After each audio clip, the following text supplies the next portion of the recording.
லாஸ்ட்டாக நம்ம ஒன் பீஸில் டெவில் ஃப்ரூட்ஸை பற்றி பார்த்துருப்போம். ஸோ இப்போ நம்ம ஹாக்கினா என்னன்னு பார்க்கலாம். ஸோ பேசிக்லி ஹாக்கிங்கிறது ஒரு லிவிங் பீயிங்குள்ளே இருக்கிற ஒரு வில் பவர் தான். அந்த வில் பவர் தான் ஒன் பீஸில் ஹாக்கின்னு சொல்லியிருப்பாங்க. மொத்தமாக இந்த ஹாக்கியில் 3 டைப் இருக்குது. ஃபஸ்ட்டு ஆர்மெண்ட் ஹாக்கிம்பாங்க. இந்த ஆர்மெண்ட் ஹாக்கியால் என்ன பண்ண முடியும்னா ஒருத்தர் உடம்ப ஒரு பயங்கரமான ஆர்மராகவும் அவங்க எபிலிட்டியை பூஸ்ட்டும் பண்ணும். இதை அவங்க அஃபென்ஸாகவும் சரி அண்ட் ஆல்சோ டிஃபென்ஸாகவும் யூஸ் பண்ணுவாங்க. அண்ட் ஒரு லோகியா டைப் யூஸருக்கு இந்த ஆர்மெண்ட் ஹாக்கி ஒரு பயங்கரமான வீக்னஸாக இருக்கும்.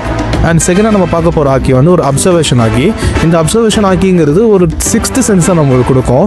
இதன் மூலமாக நம்ம அட்டாக்ஸை டாஜும் பண்ண முடியும், அதர் பீப்புளோட எமோஷன்ஸை ஃபீலும் பண்ண முடியும். சேம் டைம் சில பேரால் ஃப்யூச்சரையும் பார்க்க முடியும் சில செகண்ட்ஸுக்கு.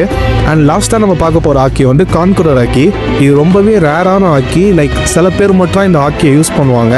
இது ஒரு பியூர் வில் பவர் ஆரா. இந்த வில் பவர் ஆரா வச்சு என்ன பண்ண முடியும்னா ஆப்போசிட்டில் இருக்கிற பர்சனோட வில் பவரை ஃபுல்லாக உடைக்க முடியும். அதாவது ஜஸ்ட்டு நம்ம வில் பவரை வந்து ஒரு ஆறா மாதிரி ரிலீஸ் பண்ணி ஆப்போசிட்டில் அவங்களோட வில்லை ஃபுல்லாக உடச்சிடலாம். அதுதான் கான்கரர் ஹாக்கின்னு சொல்லுவாங்க. இந்த ஹாக்கியை மட்டுமே யூஸ் பண்ணி பவர்ஃபுல்லான கேரக்டர்ஸும் ஒன் பீஸில் இருக்காங்க. அதை பற்றி நம்ம நெக்ஸ்ட் வரப்போகிற வீடியோவில் பார்க்கலாம்.